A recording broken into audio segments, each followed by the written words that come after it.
Ang sulat sa mga Hebreo ay specifically talaga para sa mga Israelita. Dahil yung mga nilalaman po ng sulat sa Hebreo ay mga nangyari o mga kaganapan sa Genesis hanggang Deuteronomy. At ang mga Israelita, alam na alam po yan, yung mga kautusan, yung mga sacrifices, yung mga paghahandog, yung pangyayari kay Abraham, pangyayari kay Moises, lahat po yan alam nila.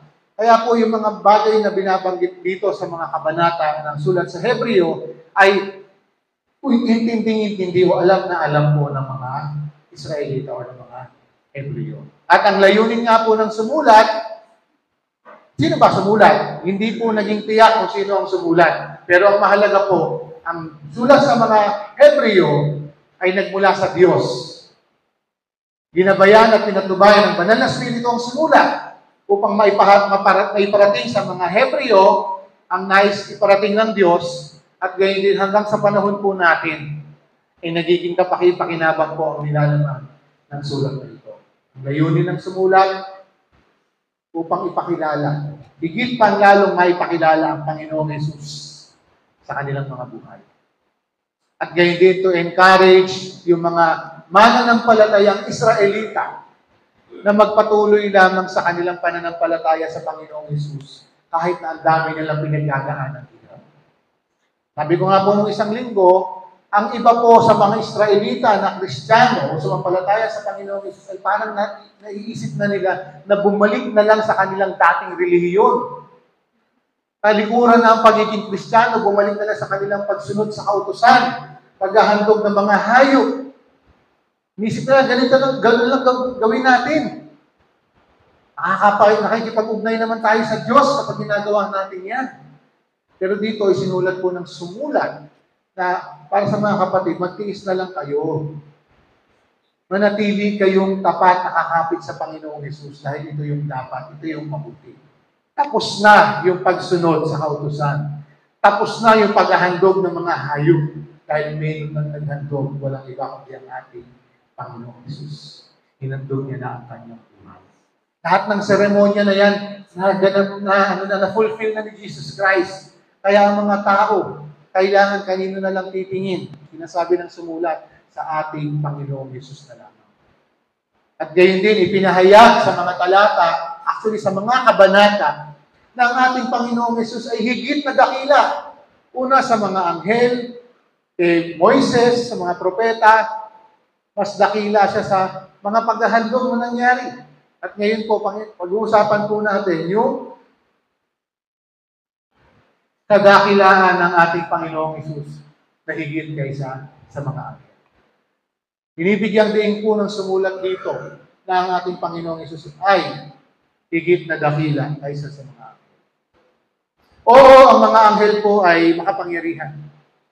Ulitin ko po, ang mga anghel po ay nilalang ng Diyos na higit kaysa sa mga tao. Sila po kasi may kapangyarihan sila, pero silang kalayaan na makalapit sa Diyos. Pero ang kaibahan po, ang mga anghel na nagkasala ay wala na pong pag-asa mapatawad. Pero tayong mga tao na buong buhay natin, naging makasalanan tayo, nagkasala tayo, pinili natin lumayo, tumalikod sa Diyos, meron pa rin po tayong chance na mapatawad. Meron pa rin po tayong chance na malinis hanggat nabubuhay tayo. Alam po natin, hanggang nabubuhay tayo, may pagkakataon po na magbalik loob sa Diyos. Pero once na namatay ka na, na-deads ka na, wala nang chance. Okay? So tayo po mga tao, salamat sa Panginoon, dahil hanggang nabubuhay tayo, nakilala natin ang ating Panginoong Hesus bilang ating tagapagligtas at Panginoon ng ating buhay. Okay? Ang mga anghel po, ginamit po sila ng Diyos mahigpit. Marami po silang naging misyon, mga mensahe pinahatid ng Diyos na ipahatid naman po ng Diyos sa mga tao sa pamamagitan ng anghel. Meron po talaga silang special purpose, meron din silang special service sa Diyos. Kaya hindi natin pwedeng sabihin, oo, mas dakila si Jesus kaysa sa mga anghel kasi mga anghel walang kakwenta-kwenta. Hindi. Dakila, mabuti rin ang mga anghel. Maganda rin yung kanilang mga ginawa. Sinunod din nila mga iniutos ng Diyos sa kanila. Ang ipinupunto lamang po ng sumulat, si Jesus ay higit na dakila kaysa sa mga anghel. Kasi po, sino nga ang sinulatan? Ang mga Hebreo. Sa mga Hebreo, napaka-importante po sa kanila ng mga anghel kasi alam po nila yung mga naging gampani ng mga anghel. Napaka-importante sa kanila ni Moises dahil alam nila yung significance ni Moises sa bayan ng Israel. Alam din nila yung significance, yung importance ni Abraham at ng mga propeta sa buhay ng mga Israelita. Alam nila yan. Kaya lang ang gustong iparating ng sumulat, Jesus Christ is superior to all of this.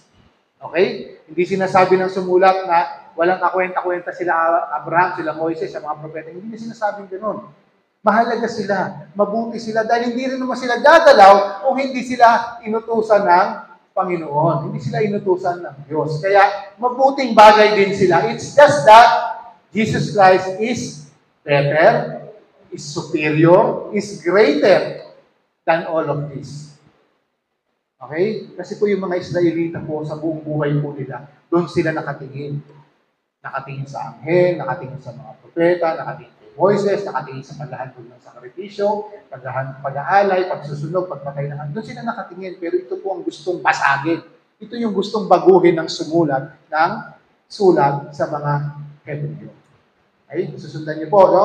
Hindi niya sinasabing mali o masama yung mga yun. Mas dakila naman ang ating Panginoon.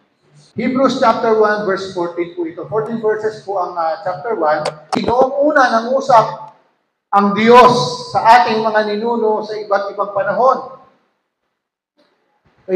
at sa iba't ibang paraan sa pamamagitan ng mga propeta.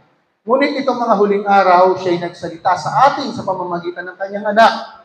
Sa pamamagitan ng anak ay nilikha ng Diyos ang sanlibutan at siya ang piniling tagapagmana ng lahat ng bagay. Ang anak ang maningning na sinag ng Diyos. Kung ano ang Diyos, ay yun din ang anak.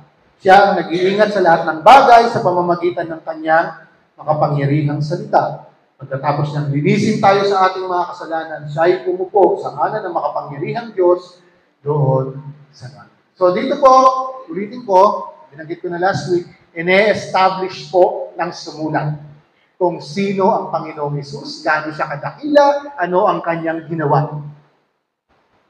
Kung sino siya sa Diyos, yan po ang gustong ipakita ng sumulat. Kaya chapter 1, verse 1 hanggang 3, ipinakilala na po niya kung sino ang ating Panginoong Hesus. No? Anong ginawa ng Panginoong Hesus? Siya ang naglinis sa atin. Siya nagbayad ng ating mga kasalanan. Kaya pagkatapos niyang magbayad ng kasalanan natin doon sa cross, muli siyang nabuhay at bumalik na siya sa Ama after ng 40 days na siya muling nabuhay. Kasi nagawa niya na po yung kanyang misyon. Magbayad ng utang natin. Nagbayad ng atraso natin. Okay?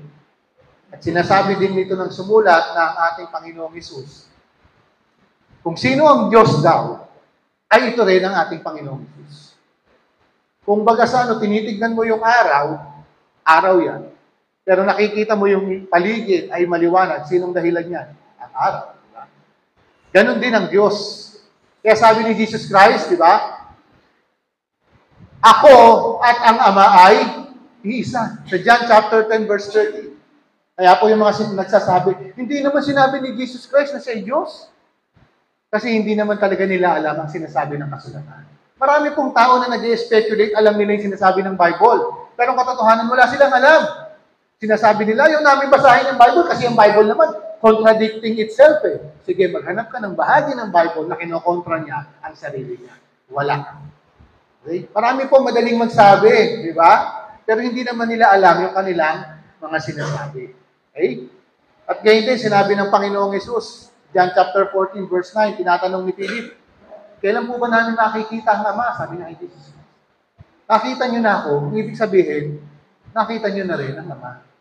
Kaya patunay na ang ating Panginoong Hesus at ang Ama ay isa. Kaya sinabi dito ng sumulat, ang anak ang maningning na sinag ng Diyos, kung ano ang Diyos ay gayon din ang anak.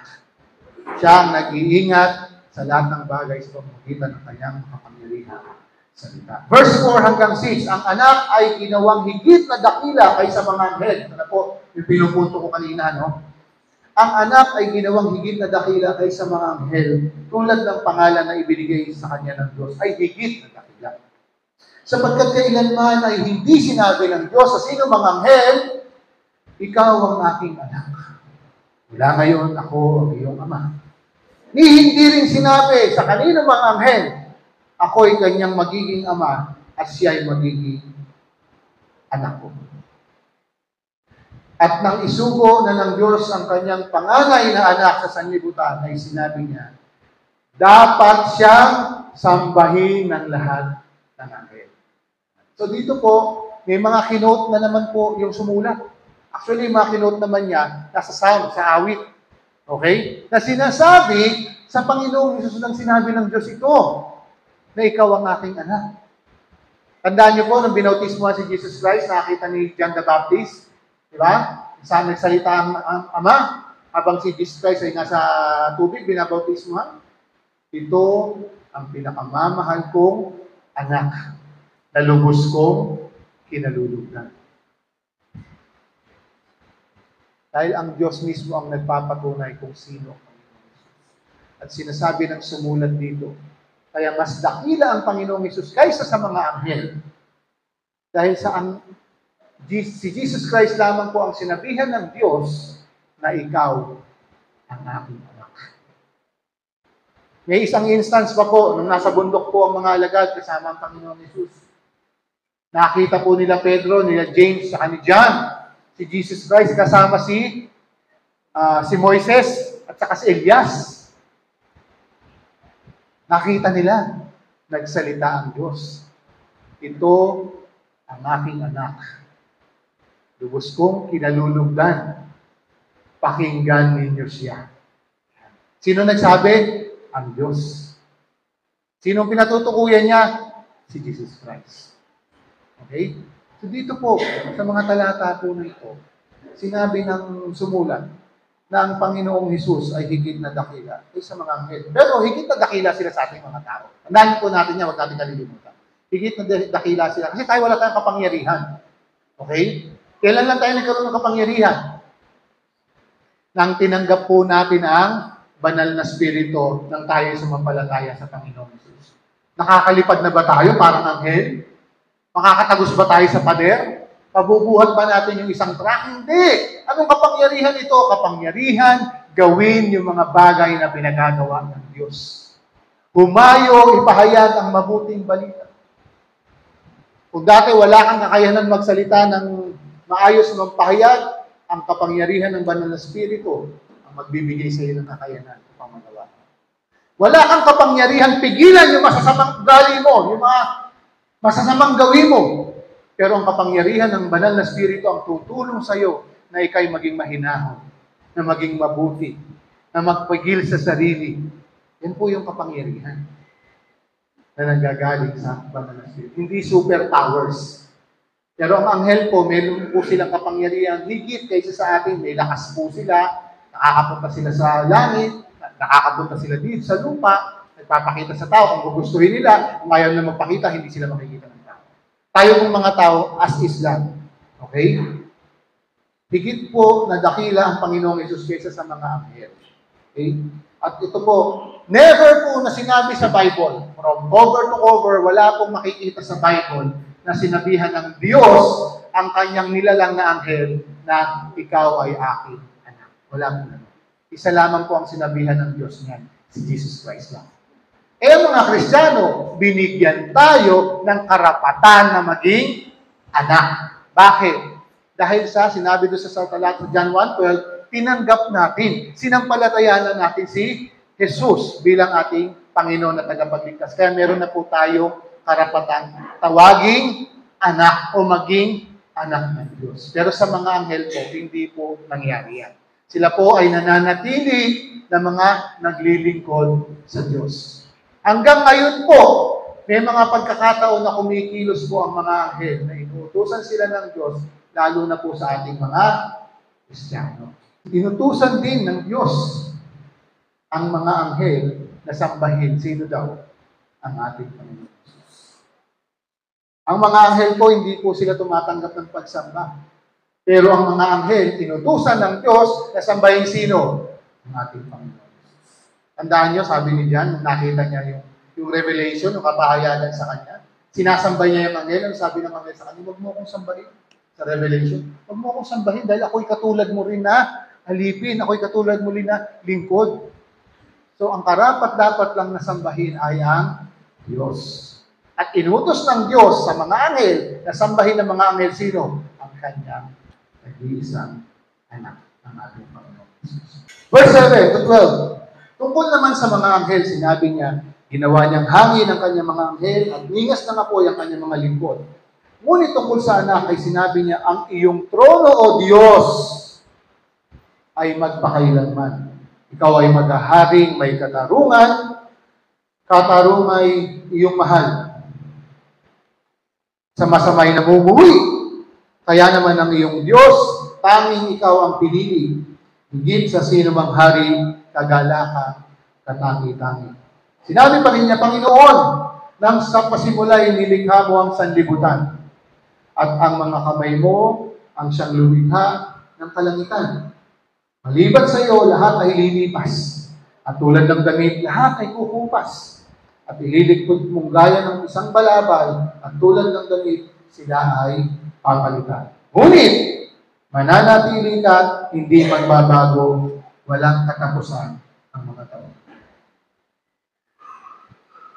Dito po, kung titignan po natin yung verse 8, ngunit tungkol sa anak. Sino daw ba yung nagsasabi ng patungkol sa anak? O Diyos, ang Ama. Pinatutukuyan ng anak. Anong title na ginamit niya? Diyos. Yan. Napakatibay po na ebidensya nito. Para doon sa mga naniniwala na si Jesus Christ ay hindi Diyos. Naniniwala sila na oo, si Jesus ay dakila. Na si Jesus daw ay propeta. Pero hindi nila matanggap na si Jesus ay Diyos. Pero sa talata na ito, pinatutunayan ng sumulat na ayon sa salita mismo ng Diyos, tinawag niya si Jesus na Diyos. O, ang iyong trono o Diyos ay magpakailanman. At dito rin sa mga talata na ito, ipinahayag ng sumulat na ang Panginoong Hesus ang may likha ng lahat. Kung nilikha ng Diyos ang lahat ng bagay, ito ay sa pamamagitan ng ating Panginoong Hesus. John chapter 1, walang nalikha kung hindi sa pamamagitan niya. Ang sabi sa Colossians chapter 1, verse 16 and 17, ang lahat ng bagay ay nilikha ng Diyos sa pamamagitan ng ating Panginoong Hesus daw. Ang nasa langit, ang nasa lupa, nakikita o hindi. At ang lahat ng bagay ay nasa kaayusan dahil sa kanyang kapangyarihan. Tingnan po natin science. Bakit po ba yung planetang Earth ay ang pangatlo na pinakamalapit sa araw? Alam niyo po ba ang planeta natin umiikot ng sobrang tulig? Pero hindi natin nararamdaman. Nakikita natin, umiikot yung araw, sisikat doon, lulubog doon. Pero hindi natin nararamdaman yung matuloy na ikot. Yung tindi ng init, sapat pa rin para ang tao ay mabuhay.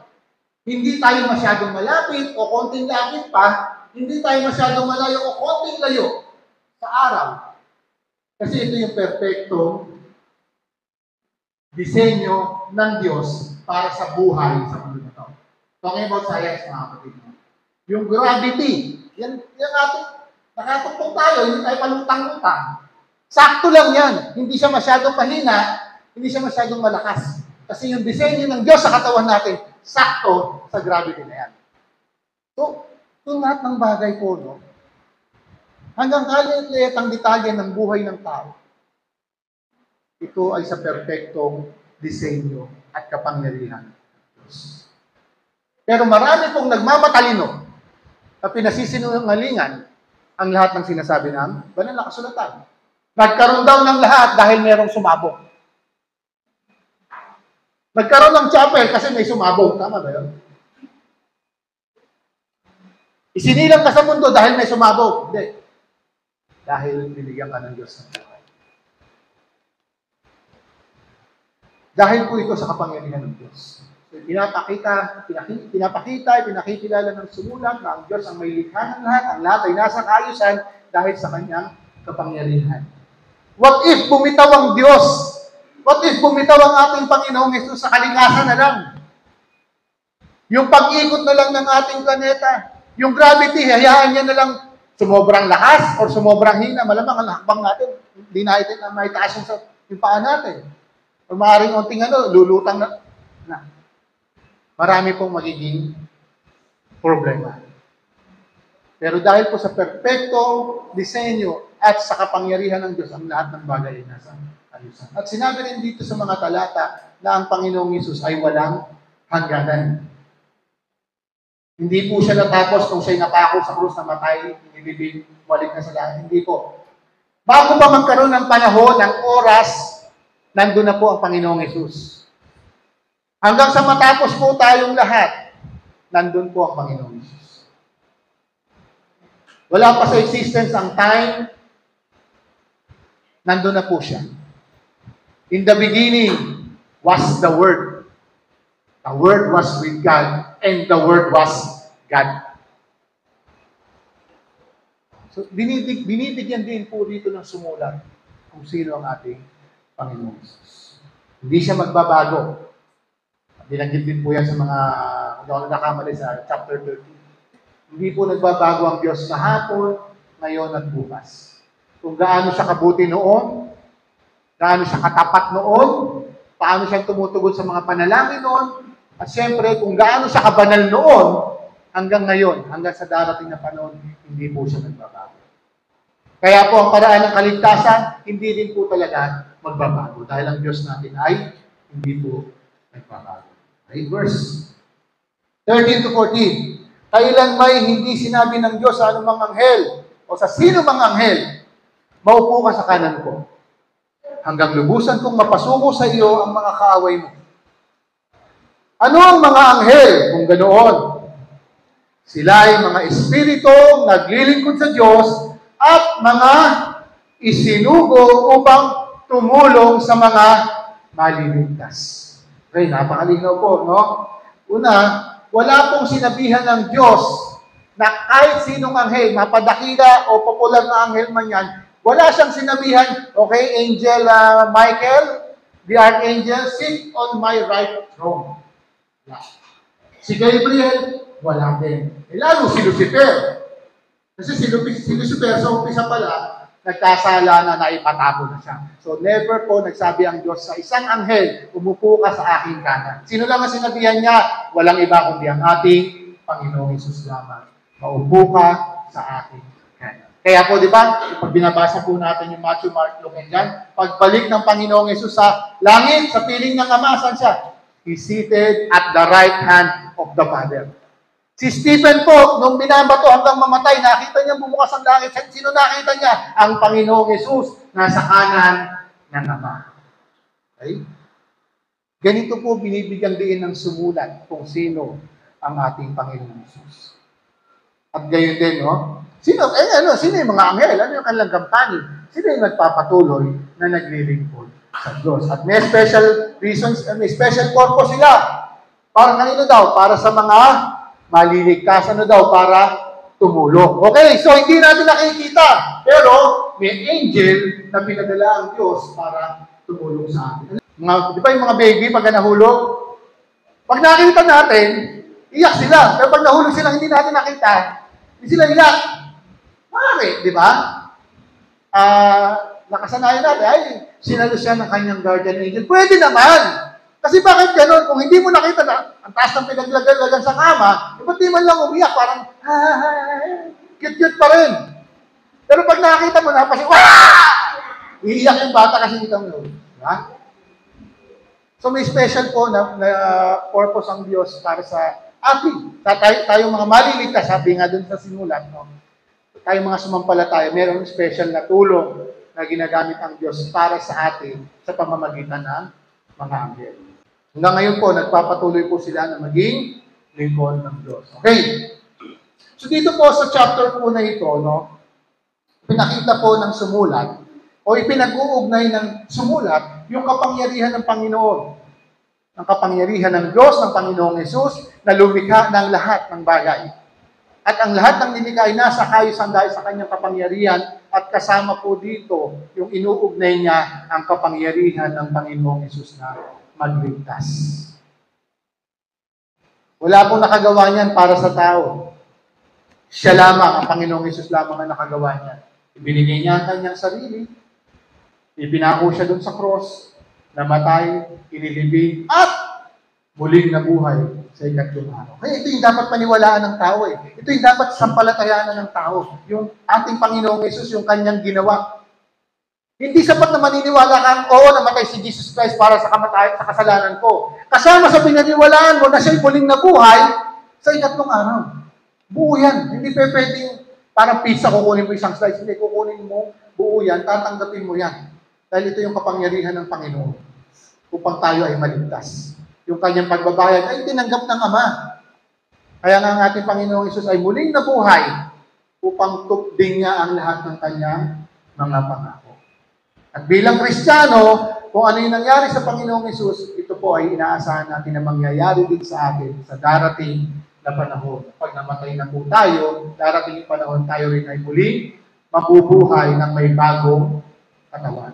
Ngayon po, bilang mga tao na, o mga Kristiyano na nakakaalam sa sinasabi ng banal na kasulatan na ang Panginoong Hesus, ang makapangyarihang Diyos, ang lahat ng bagay, nasa kanyang kapangyarihan, nasa kaayusan, ang lahat ng aspeto ng buhay natin, nasa kanyang mga kamay. Siya ang in charge.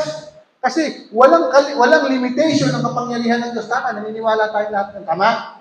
Pero there are times na tayong mga Kristiyano mismo, parang hindi natin sinasama sa picture ang Jesus Christ sa ibang aspeto ng buhay po natin. Lord, sa pagpapatakbo ko ng business, ako na lang, hayaan mo na ako. I will do my strategy.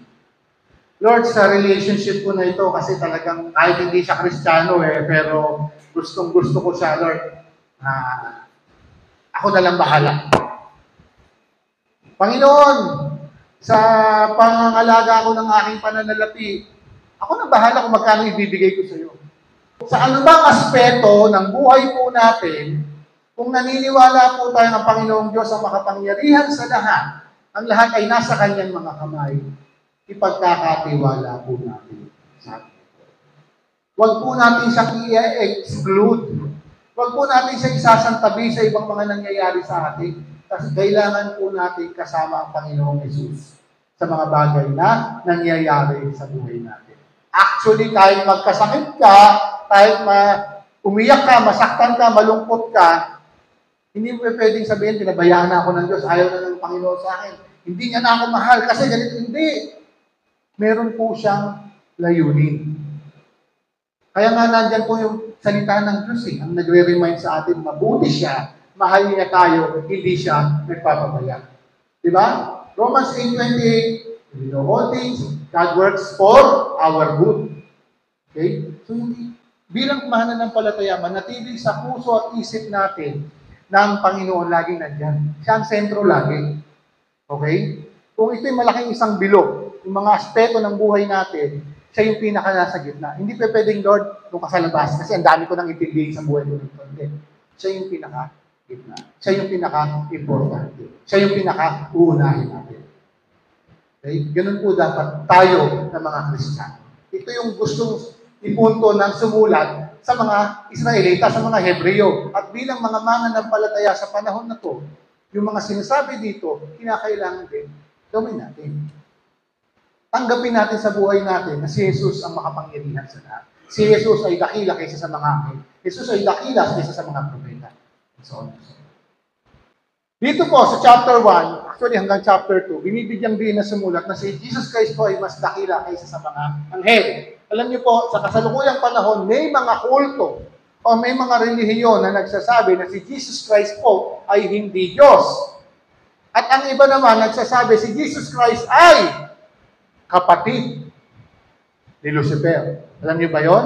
May kulto na nagsasabi, si Jesus Christ, yes! He is the spirit brother of Lucifer. Ibig sabihin, si Jesus ay anghel? Hindi. Si Jesus ay ang anak ng Diyos. Ang anghel ay nilalang. Pero itong mga kulto na ito, ang tawag po sa kanila ay Latter-day Saints or mga Mormon.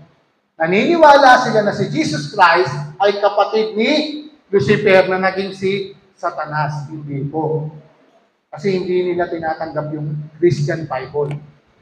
Ang turo nila, basta, sabi ng aming founder, si Jesus Christ ninyo ay kapatid lamang siya ni Lucifer. Period. Yun ang kanilang pinag. At ang iba naman, may isa pang kulto. Ang pangalan ng kulto na to, saksi ni Jehovah. Sinasabi nila, si Jesus Christ at si